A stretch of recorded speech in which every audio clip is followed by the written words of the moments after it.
Chez Bisso Télévision, chaîne Oyo Kokani na yo. Chez Bisso Télévision, la chaîne qui vous ressemble. Chez Bisso Télévision, deuxième vitesse. N'hésitez pas à liker notre vidéo. Et si vous êtes nouveau sur notre chaîne, n'oubliez pas de vous abonner et d'activer la cloche des notifications.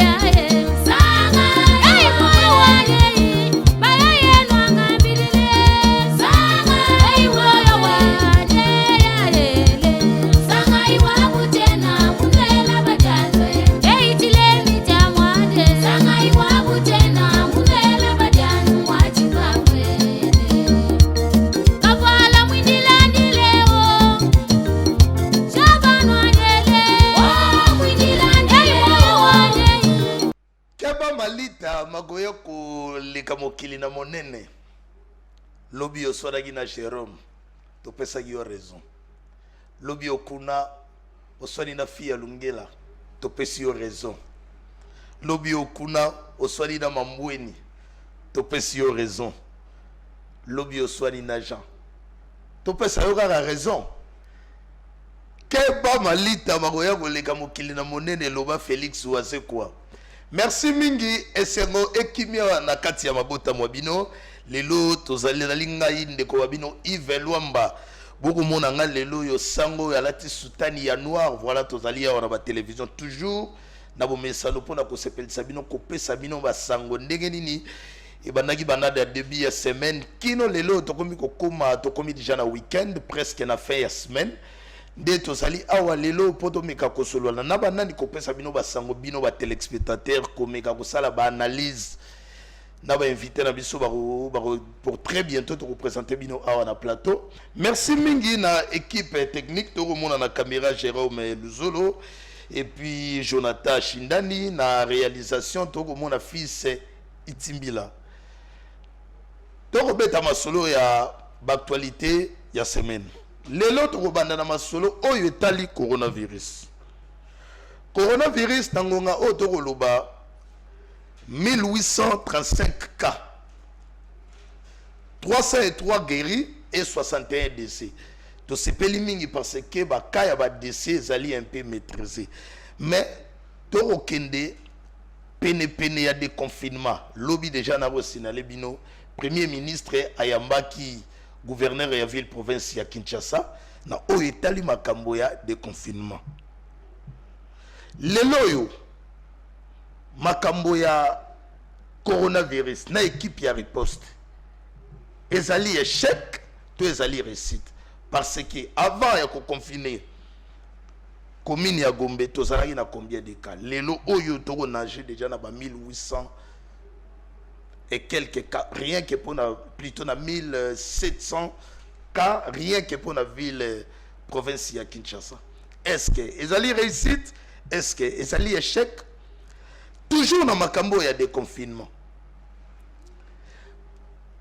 Congolais nenga zawana lelo yo bisika bozali, il faut bomiye baete ke il faut to mesana na coronavirus ndenge to mesana ndenge loba comédien saïsaïke to se confidentialiser na ba malaria na ba typhoïde na biso ndenge pe photo ye kula ndenge nini ya ko yeba déjà ndenge ya ko vivre na coronavirus parce que na bamboka musulu ko la jana ba France boko mona libosé dalaki rester à la maison mi coller comme protège-toi il faut yeba commander ni ya ko se protéger contre le coronavirus parce que nous sommes obligés ya ko vivre na yango.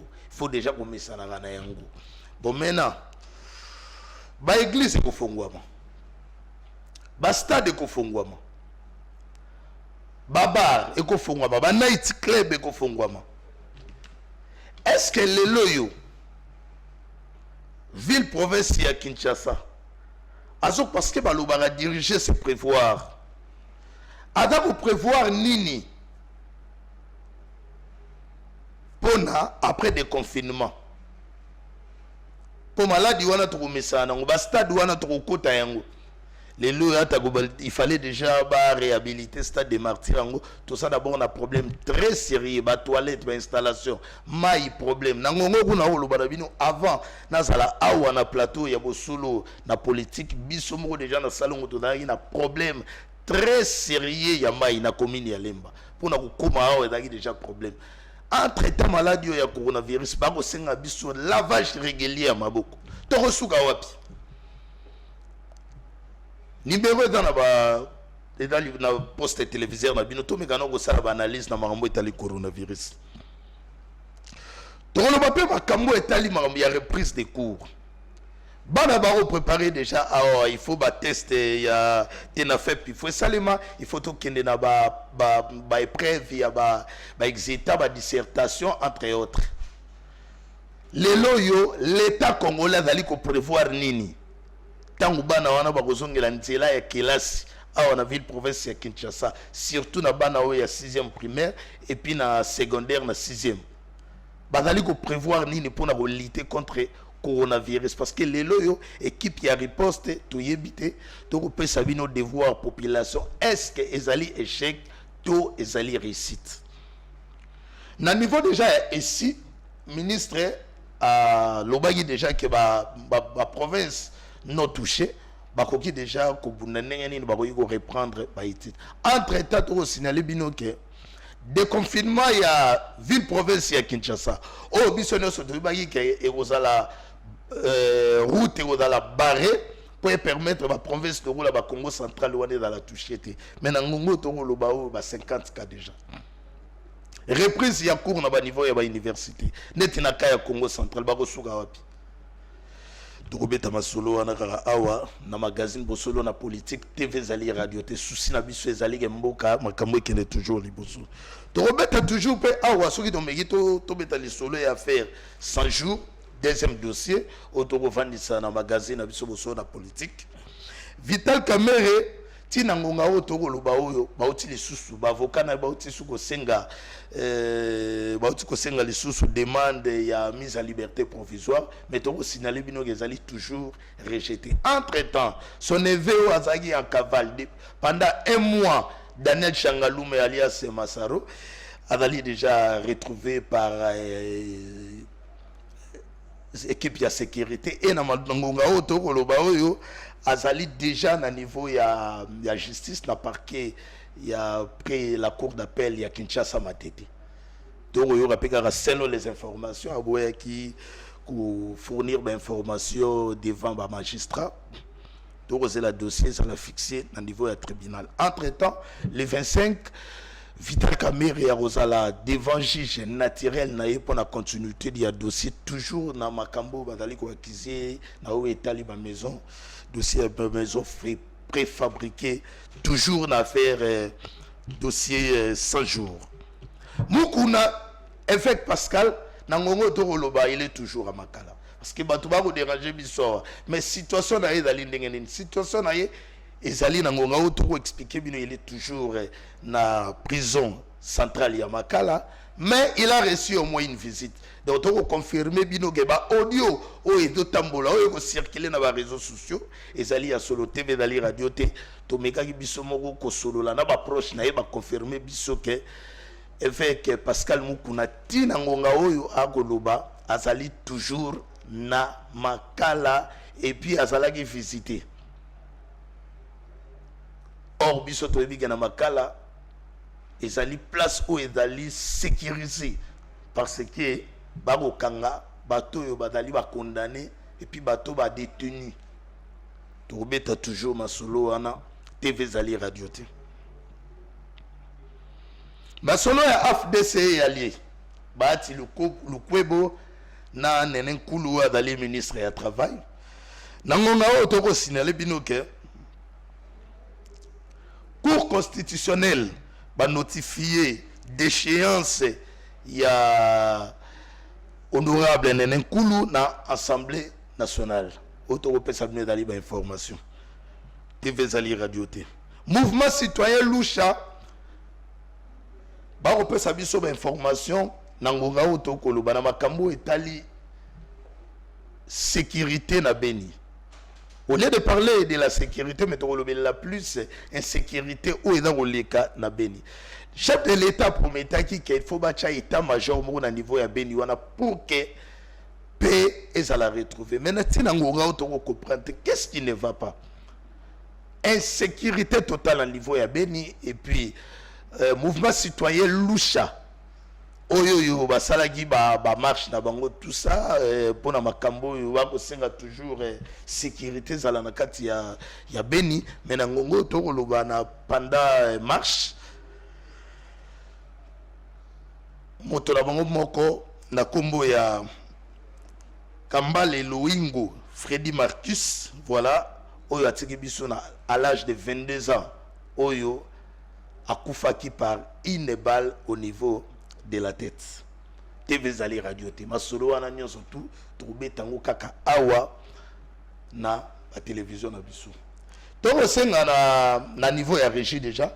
Boche la biso d'abord téléphone pour domeka kosola na ba téléspectateurs. Ndeko to bandaki bino awa na début ya magazine na biso na sommaire to bandaki na masolo oyo etali coronavirus. Na ebité fils timbela kuna soki to loba le même langage. Situation la neni est-ce que le téléphone est déjà prêt pour domika kosola na bato zando pe ba kosala biso signe il fallait que tu bande kongo ba ya awa na kata plateau mais moi contre-temps TV Zali Radio te ba ya awa prochainement to yamba bango a to signali bino ke na niveau ya zando et fermeture pour na réaménagement mais na ngongo to koloba to uti na makambo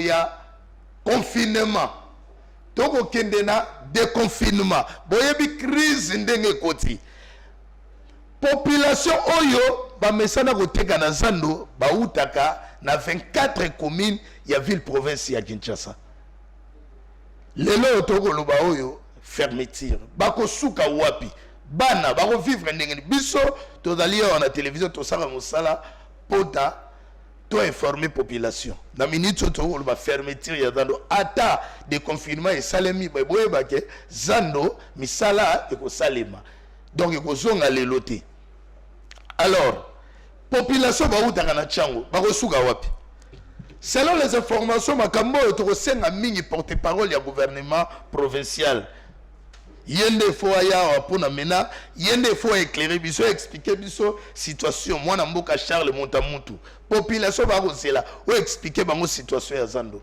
mais to yoki to landaki bourgmestre ya commune ya Kinshasa en collaboration na hôtel de ville na ngonga o to koloba oyo ba table ezali déjà préparé pona commande ngeni ni ba ko pesa ba mama oyo bazali ko kobunda koluka mbongo na marché central oyo ya eba na kombo ya Sando voilà to ebité commune ya Kinshasa bandi yango e bongo na commune ya Masina bakosuka wapi parce que quasi population batekaka na kati ya Sando musala na bango oyo basalaka oyo batekaka na marché central ya Sando bautaka mingi na changu ba répertorier bango.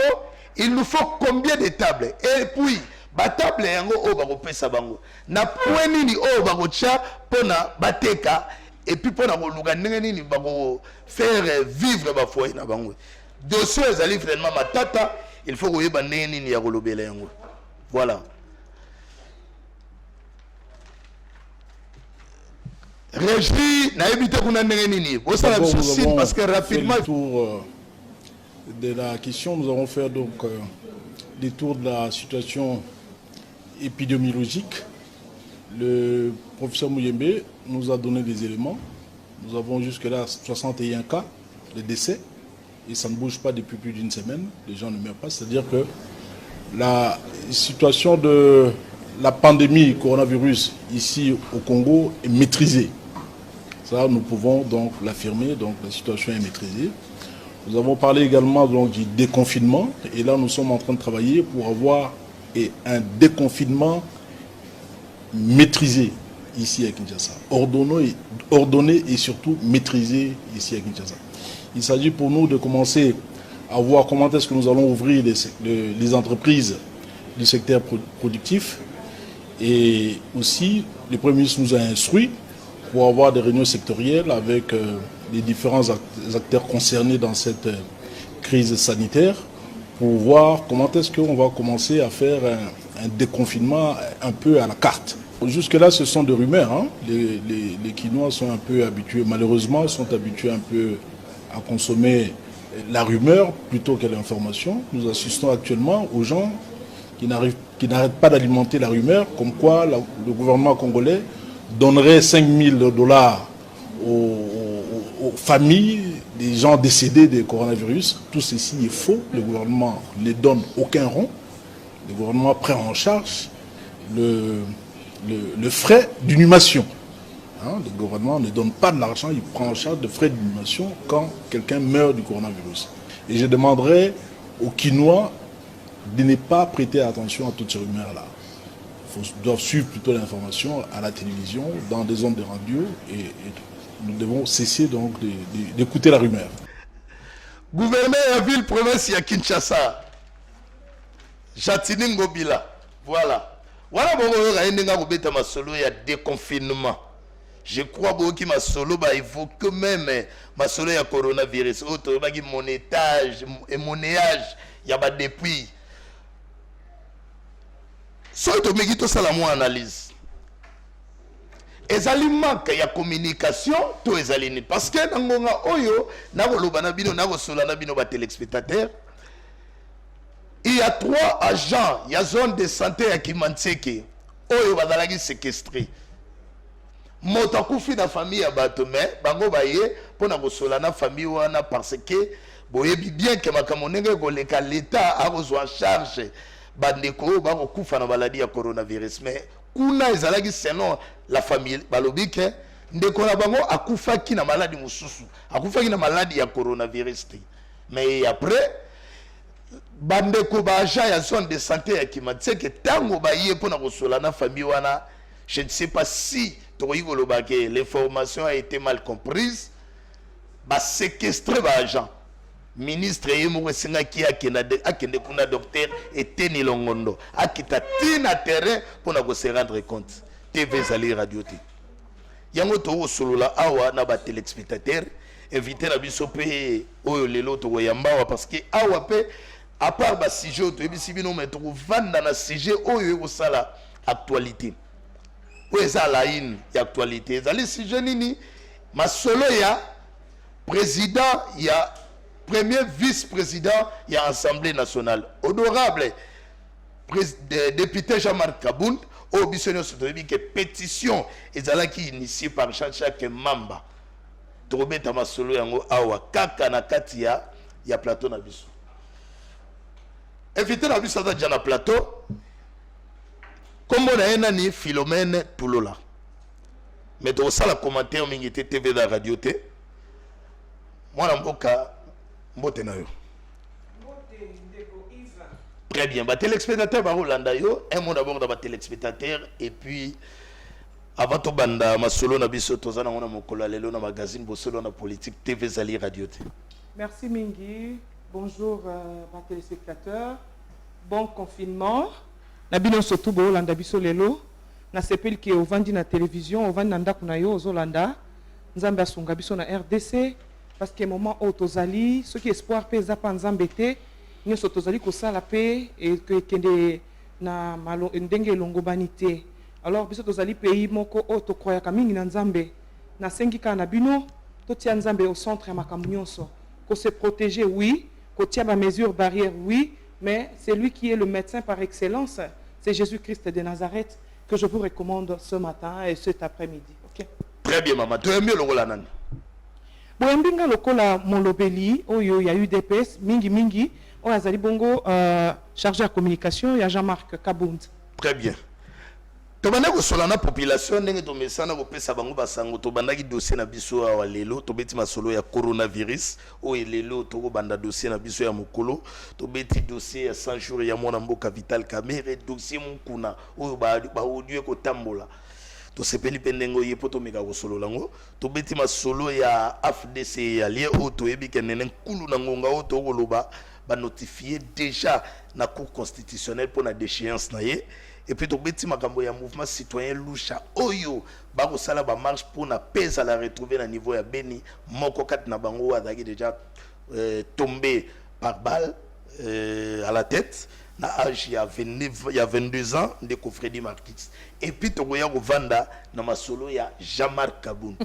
Oyo population ba motia makele les situations ngo tosugi wapi dossier plainte oyo koto a initié pétition oyo koto yo toyogi ba plainte ya bato to vandi sa masolo mais to bandi d'abord na masolo ya coronavirus nangonga o to koloba oyo 1835 cas pour la République démocratique du Congo na Kinshasa o to na ba 1700 et quelques cas bon to sepeli na ba mort parce que ba maîtriser to sali 3 jours awa baka ya ba mort eko salimate mais baka ya ba nombre ya ba infecté to salaki liboso ba 2-3 mais lelo to komi ko beta ba 50 par jour na ebité maman Philomène Toulola makambo ya déconfinement ya commune ya Gombe espona yo analyse ni osala et même biso na échec to et même biso na réussite.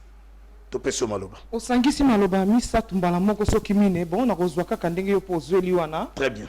Na kei koloba ke likambu ya ba surtout ya ba chiffre. Bon na koya ka mingi na domaine ya ngai.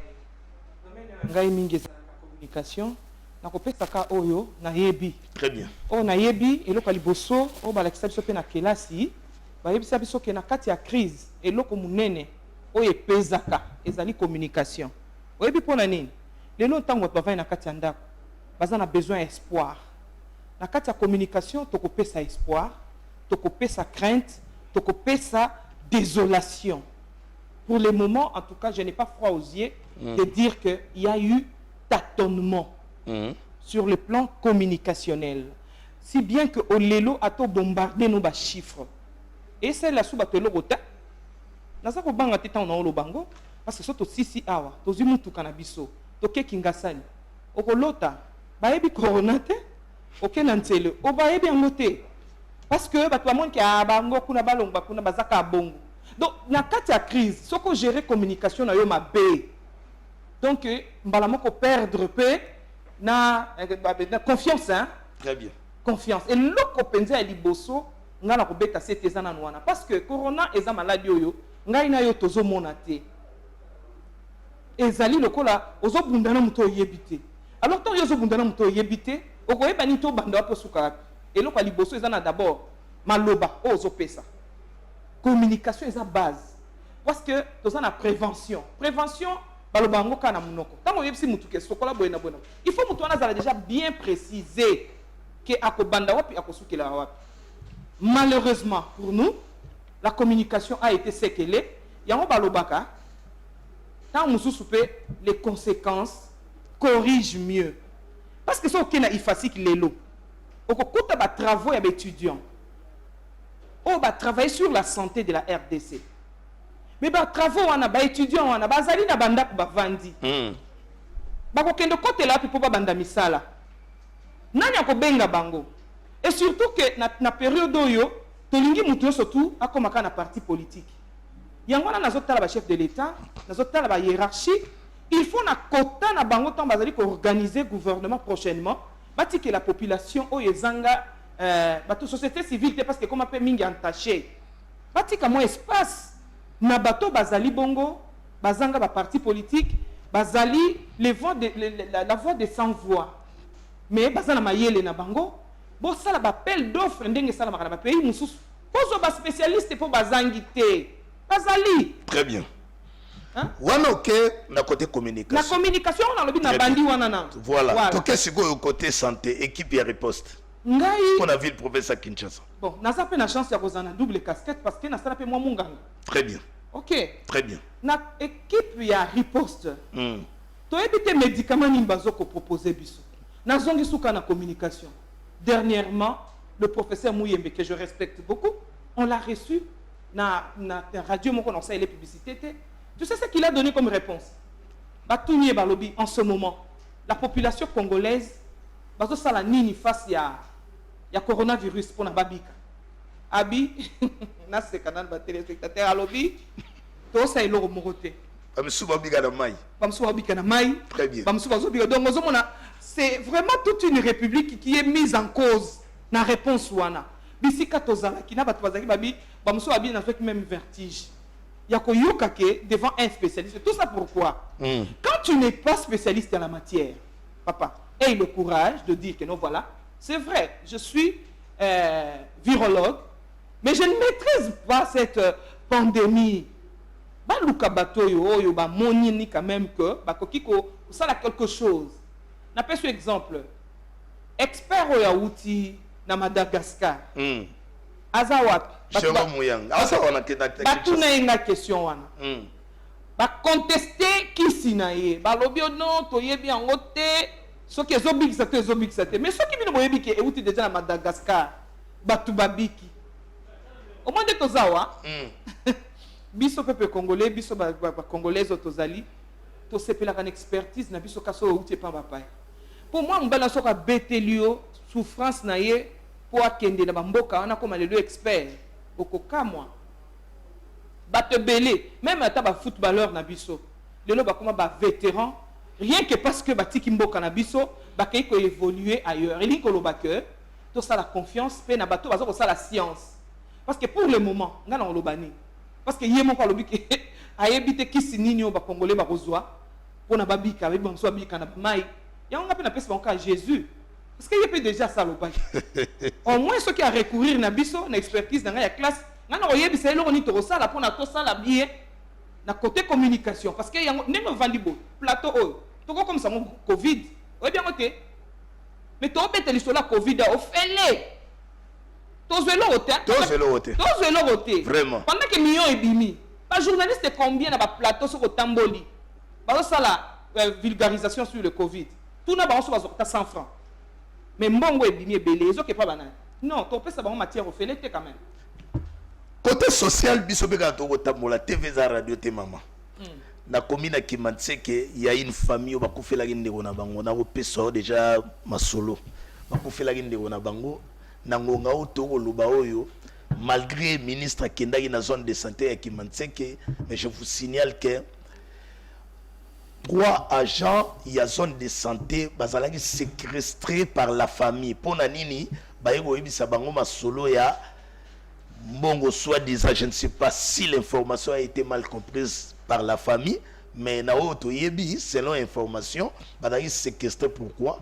Balobi que baye histoire ya couper sa kanyaka. Le gouverneur aussi nous a éclairé par rapport à cette situation. Bapé sa kanyaka en retour ba kotsande kona bango parmi ba pona ko gonfler nombre. Comment analyser parce que bandeko belepe ba otala biso wa histoire rango ya coronavirus, les uns commencent à croire, les autres aussi ba ça un peu na zongisi yo kaka na communication. Très bien. Au moins nde tozaboy batuana olobi komi nini Kimanseke. Si réellement toza un pays sérieux, il faut token yo tchemutuka na yo carburant en place parce que okoki ko tatonete l'information na loba quelque part lobby batu lobby oh non il faut faire sa information oyo ka tezali vrai. Très bien. Suspicion et koki jamais koya na période oyo ya covid oyo ndeko na ngai tout ça kana makamusu mais tout ça kana na communication te ko lia yo. Ce n'est pas pour rien à partir de la communication et l'autre zaki pembe au coma rouge. Très bien. À partir de l'autre zaki rouge au coma pembe. Mutuna domaine na. Au lobby on a pour lobby et ça suspicion et c'est ce qui est à craindre dans le moment où tu es à crise. Parce qu'en réalité quand on te dit ça en tant que bon communicateur, tu dois prendre l'auto bateli au carburant oyo mboka et bimisi mbongo o tana carburant na mbongo na yo mokote. Il faut kende na caméra total à Batouana. Oyo balobi ke baiki ko corrompre bango s'il faut, il faut les amener même à la télé. Preuve à l'appui que voilà nous on nous a corrompus par tel dans un pays d'état de droit. Heureusement que le ministre nous a expliqué que d'ailleurs l'information a été mal comprise. Je commence à ne pas aussi. Akitaï na terrain. Vous faites foi. Voilà. Le journaliste c'est quelqu'un qui ne fait pas foi à tout. Parce qu'il faut descendre, toi aussi. Tu vas aller confronter ce qu'on a dit. Au confronter en gros. Au yena ba o ezali bongo aux populations pour consommer. Il faut-il aussi savoir est-ce que yo habilité à kosala yango. Na kati équipe ya riposte. Vraiment je crois que baninga na sono bazali kuna. Ba yoka quand même que ça ne va pas. Donc à conclusion ma solo ya corona de Wolo Baké côté politique. Politique est d'échec.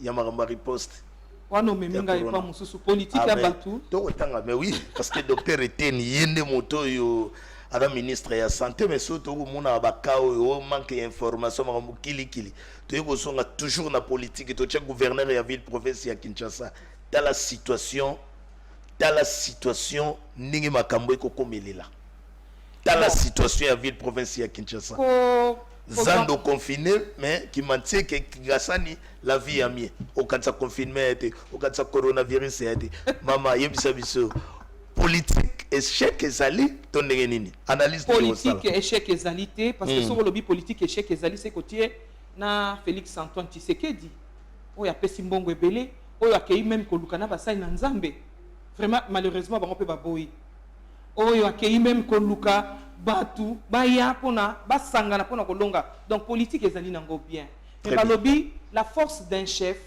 ce sont ses collaborateurs ngana ye a pona kombo Jean-Marc Kabund otoko comment nazoloba babo nazopesa ka exemple j'ai fait sa force sans pour autant qu'il y a Zalawana. Très bien. C'est comme Dr Eteni. Peut-être qu'il était mal entouré. Il doit quand même faire un effort de trouver des bons médecins, des spécialistes à la hauteur. Il y a virologie. Bazali. Très bien. Mouto ya keiko découvrir qui s'y a Malia na Madagascar à Outiao. Donc nous avons des potentialités.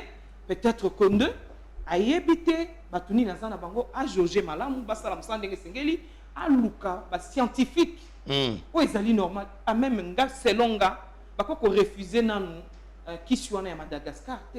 Très bien. Fallait quand même ba pesa na quelques maladies parce 12 experts chinois pe baye to yo abutu basango ke babimisi batu muso na hôpital batu wana balai na bango ate yoso wana yo pozo yo kaka toko yo comment na yebo il fallait ko tcheli biso yango. Très bien to ça musala omoni o tchelinga voilà tala batu boy voilà c'est ce que le peuple cherche parce que na moment oyo biso to mema pe suspicion te to mema et formation claire parce que batu va na ndako ba Holanda biso bazana besoin ya lobiko ailleurs ngolo kola ngai na lobaki nazana on a copé sa bango tenga na pesa bango à Jésus et puis na sa bango ka bosa ba mesure barrière et surtout comme la ba biloko na biso ya bokoko pardon parce que toko tikape yango te to ana bulu kutu na biso tozana citronnelle tozana ai okoki ko tuta yango osangisi omeli.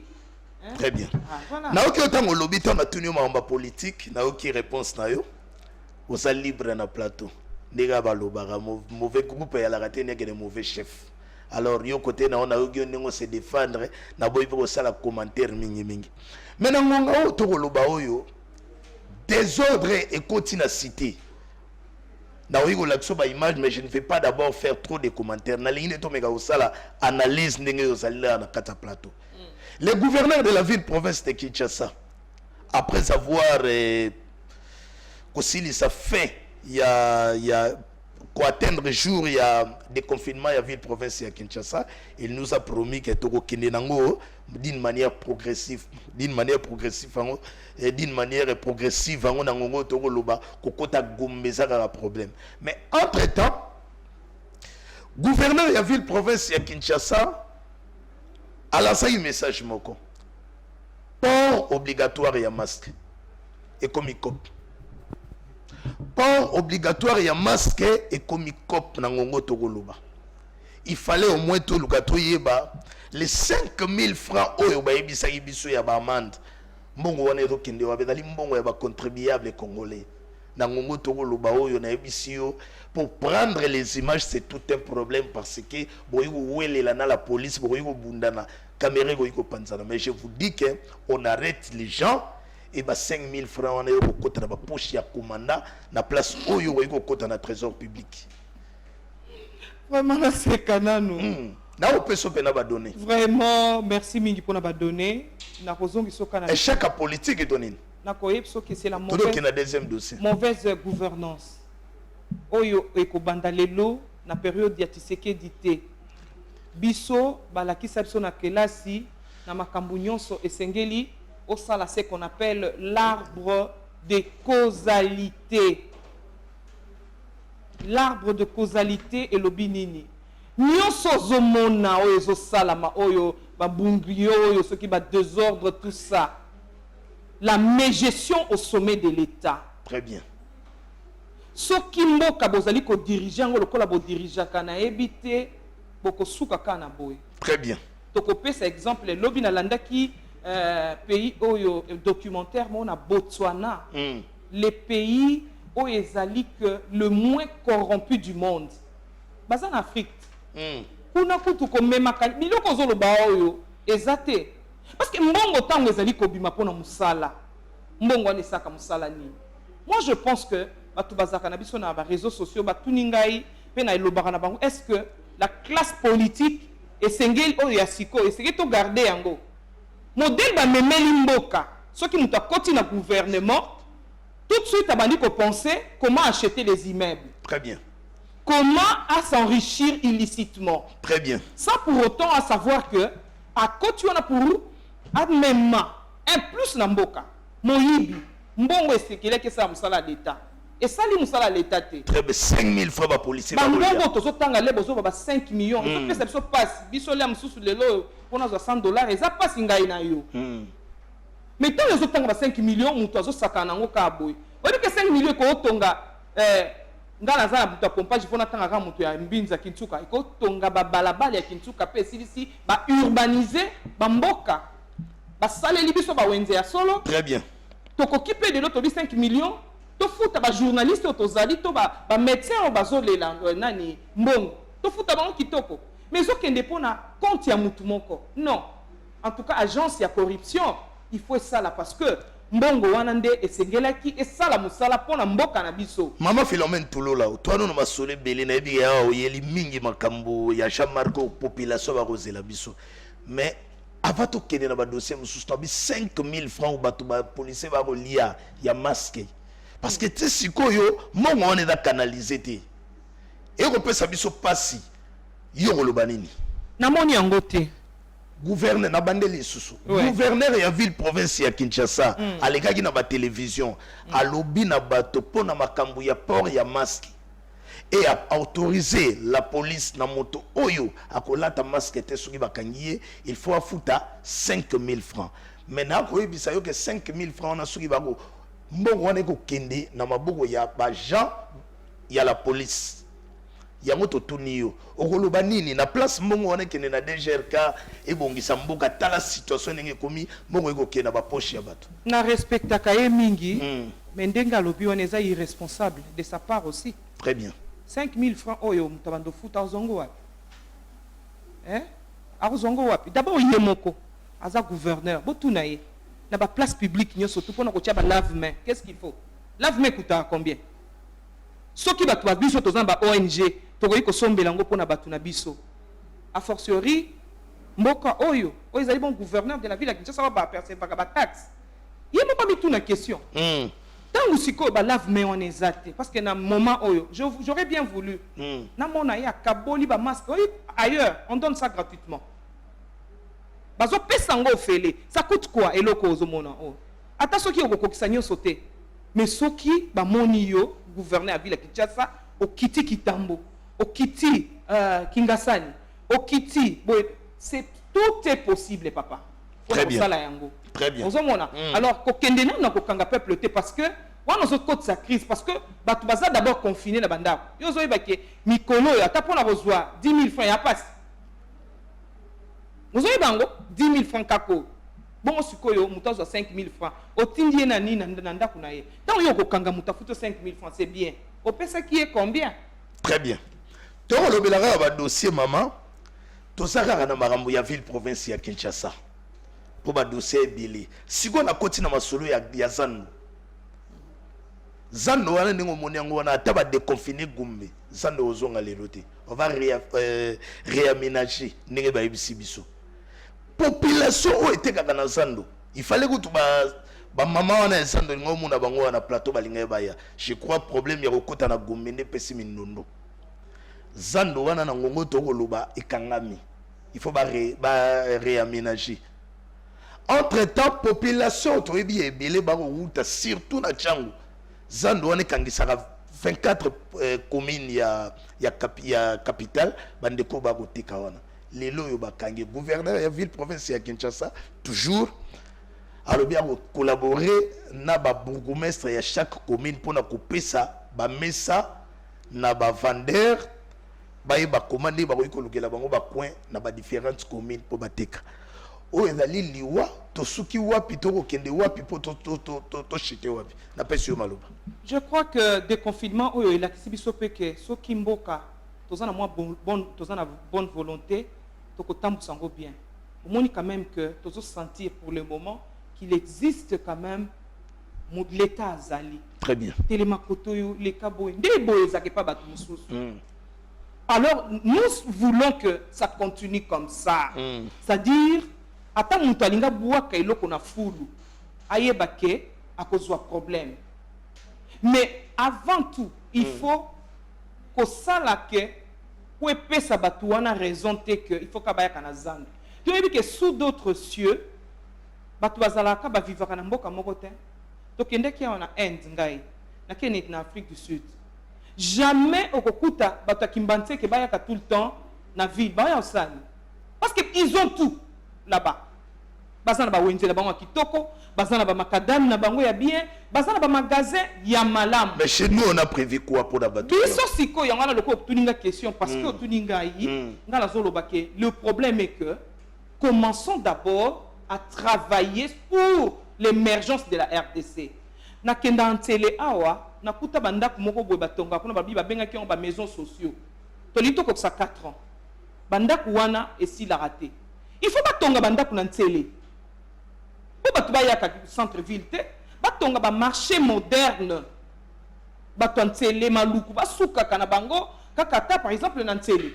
Donc comme na marché à liberté gloire à merci parce que là il faut saluer aussi la mémoire de Mosée Laurent Désiré Kabila, qui avait pensé désengorger la ville, le centre-ville, à Sali marché à liberté. Mais sous kaka wanate, matete, bazal na biloko na bango, bisope, kitambo, ngaliema, tout ça na ba wenje na biso kitoko. Vanda na makambo ya zando, to suka wapi na population. Ya wana bana yo zandu wana batu bazolinga koya pourquoi? Parce que tout est centré là-bas.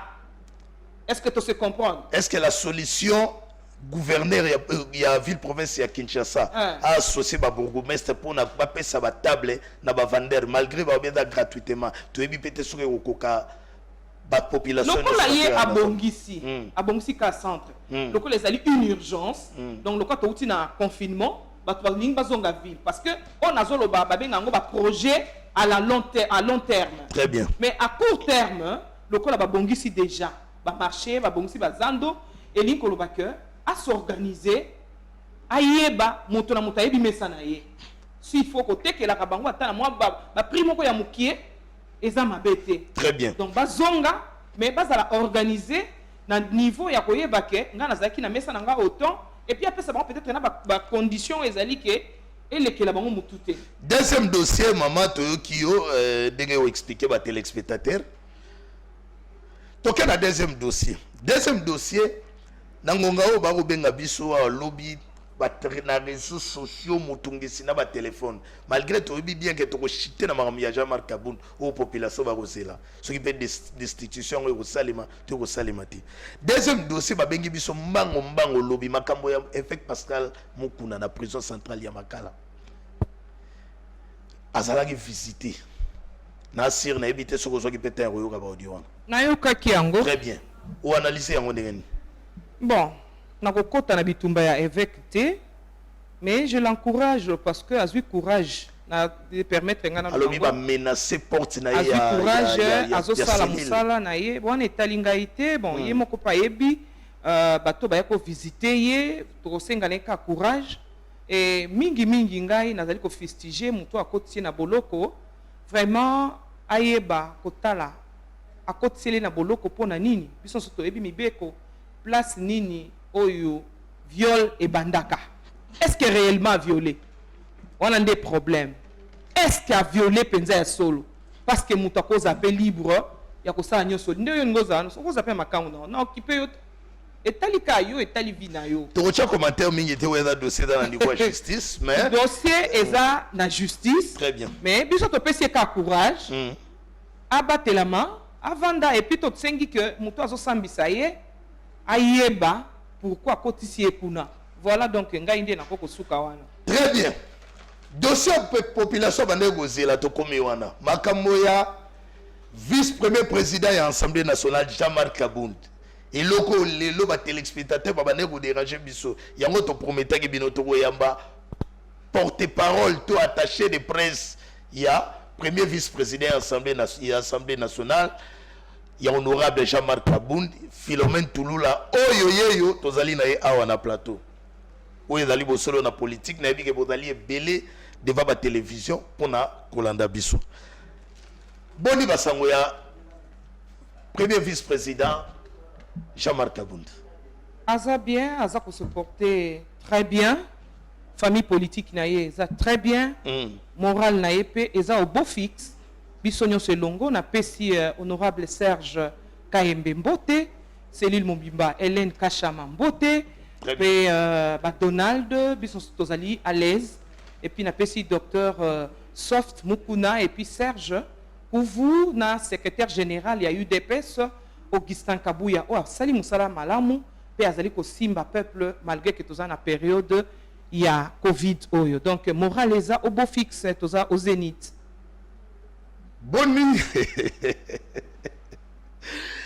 Bonne basango ya pétition. Initiateur Jean-Jacques Mamba. Botika ko troubler peuple, peuple a besoin oyebisaye Covid ici landeni. Oyebisaye asani pour maladie kendi. Ozoka il y a distraction. Vraiment je te dis, peuple a causé la Kabound na minute po esani. Pombongo wana Kabound albaki parce que batumi bazo kansake Kabound azwa ki 7 millions. Vraiment dans une vérité. Et heureusement émission ezo le kanal lingala. Expliquez ma téléspectateur. Bande konangai Kabound azumbo la population te population azozela. Période de population a causé la Kabound te et il faut problème. Très bien. Problème on est là qui ya moto akende kotia babengi kombo Jean-Jacques Mamba o azali député il y a MLC. Très bien. Oyo akende ko sal sa pétition ezali nini pétition ezali soki na ndimi elo côté na ko kende pa na ya signer oya signer poto longola. Alors akende ki na pétition wana pourquoi parce que pona ye alobi ke Jean-Marc Kabound abimisaki ba montant poko na munoko na ye na ebite ye akomi mokonzi ya munoko ya Jean-Marc Kabound to nini po abimisaki 7 millions alobaki yango liboso ya caméra que aboyaki congrès parce que congrès ezali ko coûter cher. Très bien. Problème ezali likambu ya chiffre na likambu ya que soki toza na médiocrité au sommet de l'état nyonso ezolanda mekoza kaka biloko moko ya tina te tangu mokonzi ya Sénat oyo akendaki liboso ya caméra akei kolakisa na peuple congolais ke bota la président bozolinga kolanda azotosa mibeko te tolo bango kabo parce que soki azalaki na intention ya malamu esengeli akende pas président de la république na yebi te soki ye bakangelaka ye porte esengeli akende nango basolola mais akendeki na caméra ake koloba kuna président tosi mibeko te boyena et pourtant mwana bato akomaki na ye lettre na ye aponaki siko na article mibale o eza na constitution parce que na constitution na 119 ezali kopesa droit na chef na président de la république pour décréter état d'urgence mais na kati ya congrès na article msou ya 85 nazali ko changer parce que le na 89 et puis s'il y a droit il y a qu'organiser la même chose mais avec moins de personnes 4 personnes seulement il y a président de l'Assemblée nationale na président de la chambre haute donc Sénat na premier ministre 4 personnes entre les deux atayo so na tunyo question na période ozo bango batazo liati batu bazana passe entre les deux choses toi tu peux choisir quoi yoso sisika koloba voilà le président aponaki o ezali ya matière oui problème exacté aponaki o ezali ki la moindre coût très bien aponi oyo ezo senga ke ba solo et puis akomaki lettre tant akomaki lettre ba o basaki pembeni na ye na kotanga ba kombote ba komisi lettre pas présidente de l'Assemblée nationale té aki alobi biloba loba alors président ya chambre haute wana Alexis Tambwe selon yo na olobi na tunu ba question te nani akoki ko sala poids na ye na kati ya opposition soki ezali Jean-Marc Kabound te parce que ye pas ali député a ye pe azongi omoni yo moko lobango mbo asali nini asumbwa ayepe na média ayepe pour la kisabisi ko yokenda kike voilà tala ngana saki boye congrès au bozoloba et koko coûter à peu près 7 millions de dollars bango balobi à sumuki pour lobi 7 millions très bien balobi o bango bazaka 2 millions gloire à Jésus le peuple congolais ebi kenzo kande na congrès wana ezakande mbongo ebele 2 millions papa ezamboka mbongo et koki kokota même na salaire na biso kaka pona ko bongisa kani alors si kotan Jean-Marc Kabunda a pesi montant à 7 millions yo boyo lobi 2 millions mais pour pesa biso si koyo montant exact attaque ezala 1 million attaque to 100 000 $, attaque tia boy na boy na période mbongo wana yana musala ko sala te très bien maman attaque ko futa biso ni to sambo o ezam sambo mbo sala o bima ozana combien pesa biso to même carburant exact tikela biso tanto soko longo ok na canal qui n'est pas ndeko na ngai Kalonji azo sala covid azo eloko te tikela biso to bombarder merci beaucoup très bien ba téléspectateurs au Barolanda biso TV da radio te bana besoin ba l'éclairer tant le président Sénat Alexis Tambwe Mwamba legi na radio on a loba makambo etali nini prorogation ya état d'urgence ouais et c'est là makambo congrès tout ça il a clarifié et après te Rolanda Jean-Marc Kabunda na ko pesa même ba chiffre 7 millions de dollars wana mamna bino ya coalition Jean-Jacques Mamba bato wana katite Jean-Jacques Mamba aye kokota na tatango nini alobi bon comme bo pesi biso chiffre ya 7 millions a komeli ba correspondance toza na besoin obeta masolo ya 7 millions wana pendant 3 fois correspondance au batindelaki président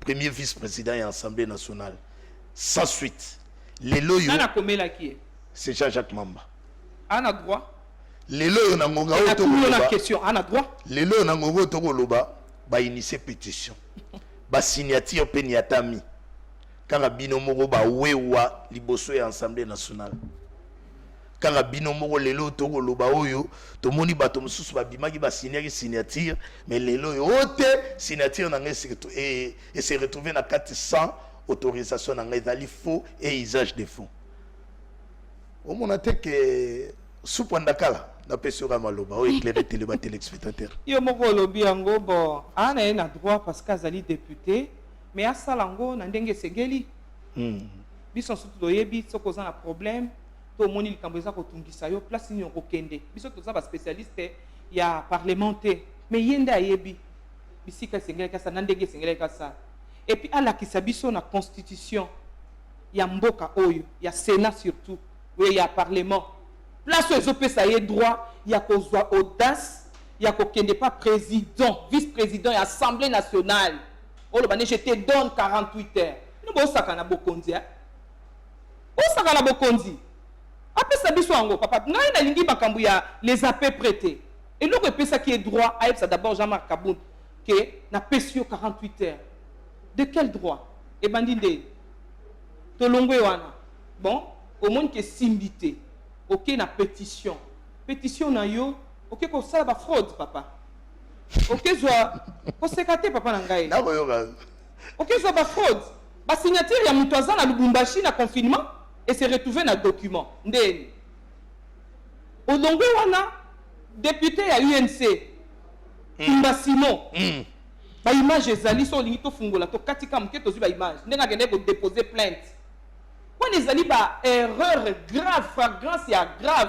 Kanyang est molité. Oh, il y a des questions qui le quoi il y a 6 c'est qu'on trouve les pétitions. Parce que ça lui faut un usage de faux. Vraiment je te dis. Comment on peut coiser na signature ya mutu pour au qui ça va besoin na yo. C'est que zali mal intentionné. Ba député ba koki le 8 na zo lo bango ka partout. On ba so ko décrier que ba signer qui na bangote. Alors ceux qui bangi azo ba ke babandi ko wangana oh c'est que yo ça qui on a molili bon ce que eloko eza molili oh balobaka que le désordre profite à qui à l'accusé donc besoin quoi accuser abusivement et ceux qui n'a lina que les sous vraiment plus largement est-ce que vraiment yo moko tali ke eloko wana et ko ko ça penza mutoko Jean-Marc Kabunda vice-président de l'Assemblée nationale à quoi kaka parce que yo Jean Mamba olobi ke pétition pour asitaki kaka chiffre na munoko na ye mais wana ya ko sakana bato bato badako akize bino na koloba bato badako akize bino balobi ke honorable Mpiana Ntumba na bandeko nyonso baza na nsima na ye wana toyei komona ndenge okoloba kaka lelo yango bao tokoloba 8 personnes 8 honorable député oyo basignature na bango se retrouve na kati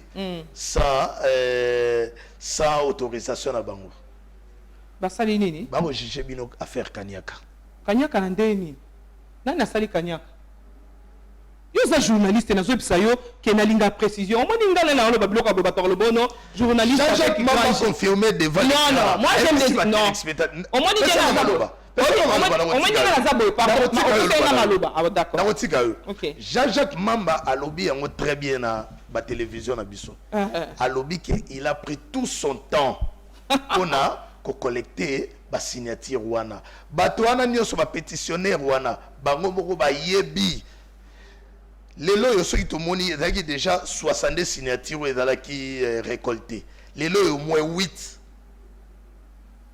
napesi yo maloba mais bafundi ete akende ko se justifier wana ya discussion so tokobetanga na on est devant la caméra te très bien bato wana bazali na bomoi bafundi bayebi pourquoi bafundi et puis so mutake na cour de cassation c'est kayebi le pourquoi kei bakende kuna bakoma kuna yazwa raison a prouvé que Jean-Jacques Mamba dans les Tumba Simon a signé qui FCC a sauvé et moi je crois que nga pe na kenda ki na pa kaye ya mutu na signé na ya ko wanga na ndimite FCC a sauvé binote FCC makamba masola FCC pour tozate ye kutunde na ebite o ya ko lobisanga makamu susu ye moko na ebi pete na ko funda ya wateme tozolo bana likambu ya Mamba apotana na bato bake kolobake signature na bango ezalaki ya lokuta bayebi yango te wana etali biso te biso totelemi na place ya forme donc mpona kolakisa yo ke pétition wana d'abord eza kosouffrir d'abord na ordre ya forme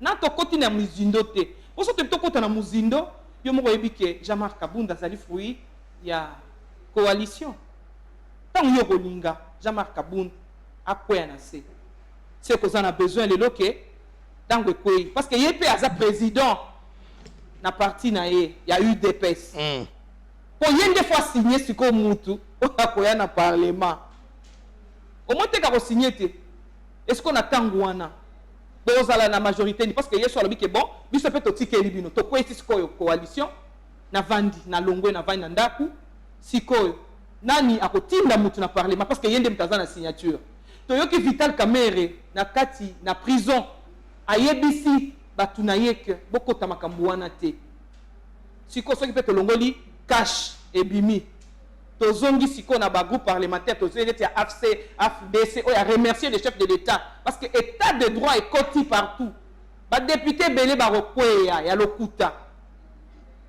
OK ça yo parce que so to jusqu'au ba pinyo surtout to na majorité te donc ça ba faux problème donc to biso to suka na kaka na niveau à forme rencontre ya ba député na chef de l'État Salimaki la fois passée hein chef de l'État et va député à IDPS. Plus de 4 fois. Très bien. Pour Sabango, ils doivent composer na Jean-Marc Kabund, na secrétaire général Oki Kabouya.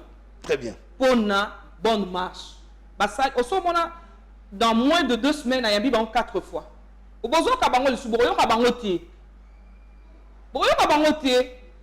Parce que parce que dans partout n'a pas pembeni on leur a obligé de respecter la hiérarchie du parti incarnée par Jean-Marc Kabund ainsi que le secrétaire général Augustin Kabouya. Point barre. C'est tout. Très parce bien. Que balobi, les linges sales doivent se laver en famille. Sauf que vous en avez on a senga yo lipa. A comment que nous senga pas voisin. Il est que voisin comme voisin Muzuri. Voisin comme voisin Muzuri, ma question peut au côté. Oye dali ma question ba téléspectateur namoni balobi namoni oye dali ba téléspectateur balobi olobi ndeko Jean-Jacques Mamba azana droite et comment et pourquoi Kabund aza ko démontrer 7 millions té. Ouais dans ba téléspectateur TV za radio te baliba yo ka ba vérité.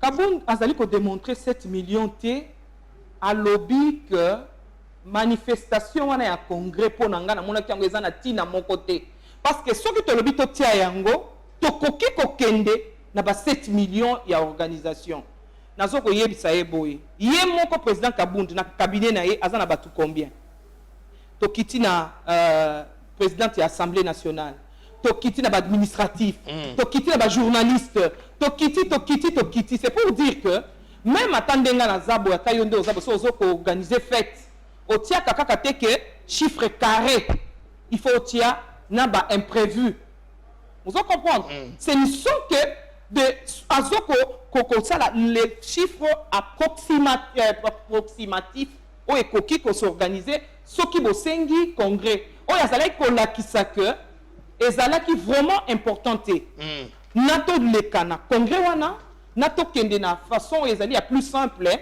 je crois c'est ça mais si qu'on dit ba pazo ko Jean-Marc Kabunda il faut 7 millions les peuple congolais na so sabino ba kinois na ba kinois na ba plus ko zolanda biso Jean-Marc Kabunda zane na 7 millions na bino te po boya confondre aloba ki na ye kaka que a boy congrès parce que ekoki ko coûter mende azana 7 millions te pour mingi ata na cité nazo lo bango nazo pas insister parce que lobi batunenga mais tolinga biso sombo na biso je te dis franchement voilà. Quel sera l'avenir? Il y a plainte oyo honorable pourquoi ici ba questionnaire est belé ba question roya quel sera l'avenir? Il y a plainte honorable Mpianantumba a initié contre Jean-Jacques Mamba. Hein? Nandengo gotalela. L'avenir il y a plainte contre Jean-Jacques Mamba. Et resuka wapi? Etalika bango bakaki na justice ngana ngolo bandeni avenir nango. Justice e biso. Balobara soki mwana soso Anthony Nanzungu. C'est que maman na ye azana si. Non ngana ko ba Jean-Marc Kadana c'était. Ngana za kuna te na linga ba suspicion te. Nazo ko marteler ngana za journaliste na lobango partout. Donc je ne traite que l'information vérifiée. Très voilà. Bien. Radio, merci beaucoup à nos téléspectateurs. Nabi que vous avez éclaircissement. Tous les bino awa na Madame Philomène Toulou là où yazali attaché de presse. Il y a Jean-Marc Kaboun, où yazali premier vice-président. Il y a l'Assemblée nationale. Je crois que vous avez éclairage. Vous yogi maramonio sur tout. N'engue expliqué biso. Les lots tout le monde a téléspectateurs à conclusion dans ma solo il y a destitution il y a Jean-Marc Kaboun. Ma solo wana to balo la page tout resuka wapi mort enterré donc exact tout est boyogi dernier mot na ye ouais dernier mot na ngezali ki exact tout est parce que selon sur le plan de la forme to kwesiango et puis président Nabiso donc Jean-Marc Kaboun Diemoko le concerné a commis la présidente de l'Assemblée nationale ou azali ko commettre ba erreur et belé soko pesinga ah bon au pesinga mukolo mususu to ko expliquer vraiment je te dis à sa place nabandi ko banga ki mwasi il faut na ebite na elia makambo wana te voilà te pesa matière non très bien merci beaucoup salut bosolo na politique merci de ma téléspectateur né bobo landa biso ndenge to ebisi bino kaka keba oh message to ebisa bino awa ezali kaka lelo swani na x bakote liyo lobi oswani na y bakote liyo lobi oswani na fulani bakote liyo bongo lobi tan oswani na ye to continuer ka kote la yo tozali toujours awa na fidélité na bosolo na politique e banda awa makambo e banda awa to ko demeurer awa ndenge balobaka kaka ke masu ekendaka libongo makoti kalaka libongo ya bosolo na politique et banda awa na Africa télévision pona bandeko nyonso boko luka boye ba vérité to ça la commentaire mingité semaine prochaine sauf imprévu bongo na Chabani Record propriétaire ya chaîne Congo Web a ozala awa na plateau pona ko pesa éclairage to comme koma na suka ya masolo na biso awa na bosolo na politique to beta moi mokie poto chiter na masolo ya est chef de l'état prometaki biso état-major soki ko singa état-major evanda na beni rovanda pour la sécurité za la retrouver na est mais na ngongo to ko loba oyo ba lusha ba ko sala biso sin mouvement citoyen que ba perdre moko na bango oyo bazalaki na marche toujours pour na lutter contre la paix na est oyambi yango ndeni ni mort ya moko na bango ya kufi par balle beaucoup de consternation parce que ici comme Moninga a kufi yoko ko sepelate mais aussi nazali ko loba que tumbawana biso na bino toyebi bisike uta. Très bien. Donc Nzambe et longo na chef de l'État, je crois que tokolonga yango parce que déjà état-major ezakuna na moni olobi kaka pona likambo balucha mais olobi que la semaine passée on a qui radio capite après ça qui que plus de 4 villages force armée na biso ba récupérer yango na bosani ba kombo. Donc force armée ezo sala musala mais boye ba que et loko nyo surtout na bandi ko zonga arbre de causalité ezalaka causé par quelque chose bisika bitumba oya este et banda et zali et setia misisa et pesina ba ramification na lingana na ko lo bandenge nini c'est-à-dire eboti misisa karatoloba donc ezali likambu ya lelote ya lobité malheureusement pour nous parce que ezali ko boma peuple oyo biso tolingaka mingi ba maman na biso na ba papa na biso tous ensemble na bino tous allez vraiment de cœur avec vous. Voilà pourquoi tout un état-major s'est déplacé de la ville de Kinshasa pour là-bas. C'est parce que le président de la République a à cœur votre problème.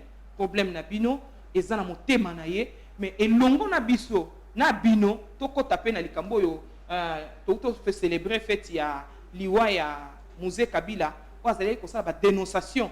C'est-à-dire à sali à qui population yemoko banda ko dénoncer. Très bien. Voilà. Merci beaucoup. Tokomina suka ya magazine na biso bosolo na politique. Lelo tozalaki na esengo ya yamba. Mama Philomène Toulola. Boyoki ba vérité nyoso ndenge abeteli biso awa to banina ma ya coronavirus. Kino toye ko suka na masolo oyo etali pétition initiée par Jean-Jacques Mamba na premier vice-président de l'Assemblée nationale Jean-Jacques Mamba. Tokomina suka soko tomola ta maboko pona tomola maboko moko. OK. Voilà. Tolobi boy. En tout cas. Très bien. Oui.